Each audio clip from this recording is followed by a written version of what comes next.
Iran ইস্যুতে নাটকীয় মোড় শেষ পর্যন্ত কি পেল যুক্তরাষ্ট্র?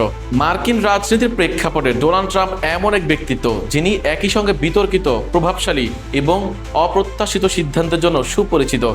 তার রাজনৈতিক ভাষা ও আচরণ বরাবরই প্রচলিত রীতিনীতির বাইরে। বিশেষ করে প্রতিদ্বন্দ্বীদের উদ্দেশ্যে ব্যঙ্গাত্মক উপনাম ব্যবহার তার এক ধরনের কৌশল হিসেবে বিবেচিত হয়ে এসছে। এই কৌশল অনেক সময় জনমনে প্রভাব ফেললেও সাম্প্রতিক ঘটনাবলীতে দেখা যাচ্ছে সেই ব্যঙ্গই যেন উল্টো তার দিকেই ফিরে এসেছে।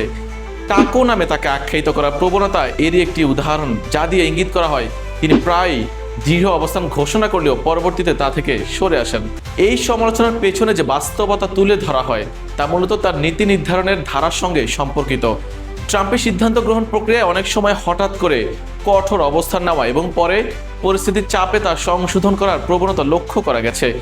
বাণিজ্য নীতিতে শুল্ক আরোপের ক্ষেত্রে যেমন দ্রুত পরিবর্তন দেখা গেছে, তেমনি আন্তর্জাতিক রাজনীতির ক্ষেত্রেও তার অবস্থানের ওঠানামা বহুবার আলোচিত হয়েছে।